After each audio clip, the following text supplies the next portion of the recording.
Սահմանադրության նոր տեքստը պետք է պատրաստ լինի հաջորդ տարվա մատ ամսին, այսօր հայտարարել է Արդարադատության նախարար Սրփուհի Գալյանը։ Նախարարը նշել է, որ Արդարադատության նախարարությունը հանձնառություն է ստանձնել նոր սահմանադրության տեքստի մշակման եւ դրա ժամկետների առնչությամբ։ Գալյանի գլխավորությամբ տեղի ունեցել սահմանադրական բարեփոխումների խորհրդի հերթական նիստը։ Խորհրդի անդամները քննարկել են սահմանադրությունում դատախազության եւ քննչական մարմինների վերաբերյալ կարգավորումները։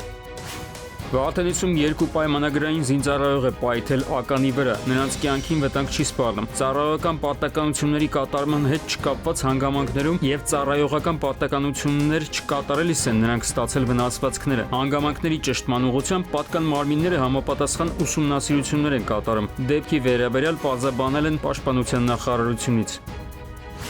ԿԳՄՍ նախարարությունը նոր կարգավորումներ է առաջարկել նույն դասարանում մնացած եւ բացակայող դպրոցականների հետ աշխատանքի վերաբերյալ։ Ըստ այդմ, եթե աշակերտը որևէ առարկայից տարեկան գնահատվել է 1-ից 3 միավոր, պետք է հանձնի վերաքննություն։ Եթե առնվազն 2 առարկայից վերաքննություն է հանձնել եւ ստացել է 1-ից 7 միավոր, 20 միավորանոց սխանդղակով, կրկնի նույն դասարանում ուսուցումը։ Տարեկան 200 ժամից ավելի բացակայած աշակերտը բոլոր առարկաներից հանձնում է լրացուցիչ գրավոր քննություններ։ Սովորողի հաջորդ դասարան փոխադրման հարցը որոշվում է օգոստոսի 20-ից 30-ն ընկած ժամանակահատվածում նրա հանձնած լրացուցիչ քննությունների կամ վերաքննությունների արդյունքներով։